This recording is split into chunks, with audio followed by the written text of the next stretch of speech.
Is Adidas back? Let's find out.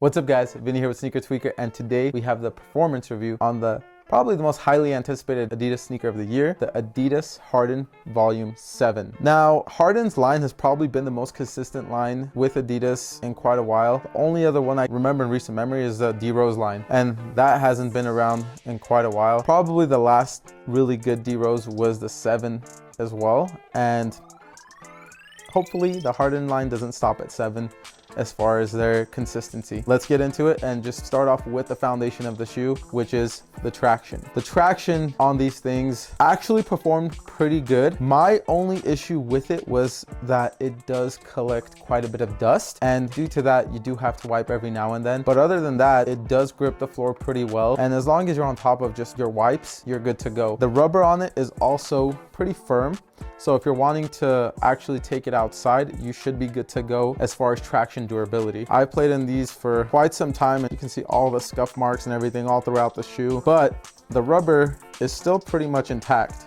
And as far as the pattern, you have a mixture of herringbone and then just kind of like radial patterns, and it is a mixture of translucent and solid rubber. Where you have your strike zones, your forefoot and everything, those are going to be solid rubber, and that's the herringbone portion. All the rest is more of a radial pattern. So those are the parts that most people, as far as pickup games and everything, aren't going to be playing on. A lot of people, especially nowadays with Steph Curry, how he's changed the game, are shooters and everything, and so the way they play, they really play on their forefoot. Traction, I'm gonna give it 8 out of 10. Only downside is a dust collect. Now, as for the cushion, you have a mixture of two of probably Adidas's best foams right now, which is Light Strike and Boost. The midfoot to the forefoot is Light Strike, and then you have Boost in the heel. The Boost, especially on more of the inside of the shoe, it's pretty plush and pretty bouncy. So as long as you're doing like heel strikes or you go heel to toe transitions, it's pretty nice. For the forefoot though, the forefoot is a little bit more firm and responsive. So if you are wanting that court feel and everything, you're definitely going to get in these. For me, I would have preferred to have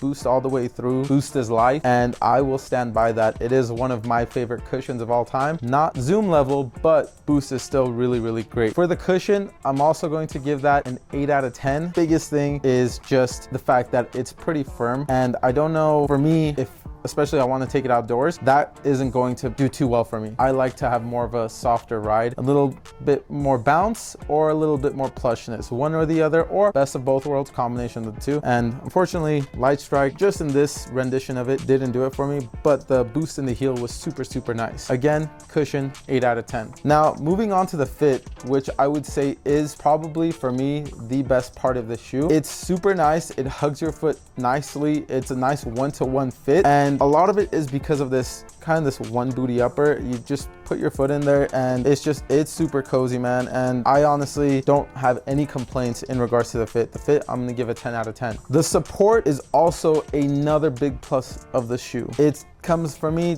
close second to the fit, and a lot of it is because of all the materials and everything used. On top of that, as you guys can see, the wide base of the shoe. Because of the wide base, you do get a lot of stability, and on top of that, with all the materials on the upper, you do get a lot of support as far as keeping your foot within the footbed. Not just that, but you also get this shank plate. I don't know if it's not, it feels a little bit harder than plastic or TPU. Don't think it's quite carbon fiber, but it goes essentially, if you can see it, part of the translucent portions of the shoe, you can see essentially goes full length, and you do get a lot of good torsional support. It's a little bit kind of harder to bend the shoe. A lot of it is because you do get a lot of support, especially within the base of the shoe. So with the traction, that shank plate, and just the wide base, honestly, this shoe is extremely supportive, and its support features and the fit is probably one, if not the best aspects. Support, I'm going to give it a 9 out of 10. Last but not least, we have the materials. Now, the materials in this colorway, this is the launch colorway, and essentially I got exclusive access to these, and sorry if it took too long to get the performance review out, but I really wanted to put these through the ringer just to see how they hold up and how well they break in. You do have a lot of kind of what feels like synthetic leather on the upper and on the toe box. It's kind of like a toe box shroud. It's super supportive, but with all these layers of materials, because you have the single booty upper plus this, it does get pretty warm. So if your feet getting hot or sweaty or anything like that is an issue for you, this might not be the best shoe in regards to that, but every other aspect of the shoe does perform really well. The materials do feel nice on foot. It's just, it does get really warm. You do also have kind of this, feels like fake suede or felt where the heel is. You have that over there as well, and it's a nice touch, but doesn't really do anything as far as performance. Materials are super nice. It's just breathability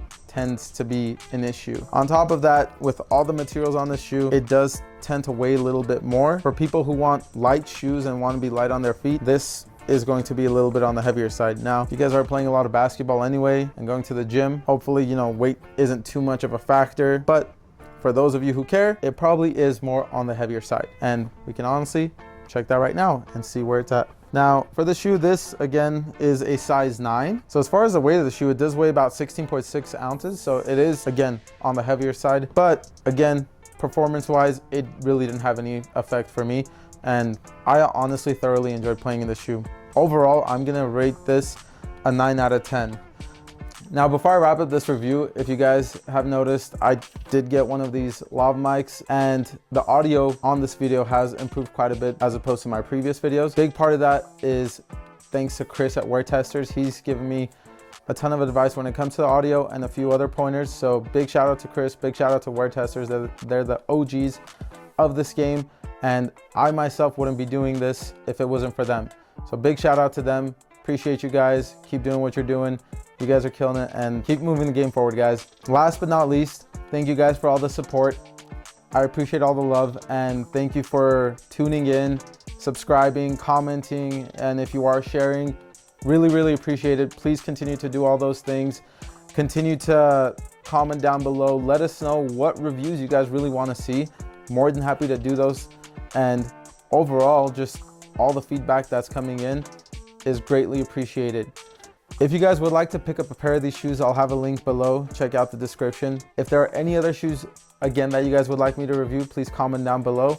Like, subscribe, share, follow, all of the above, and we'll see you guys in the next one. Peace.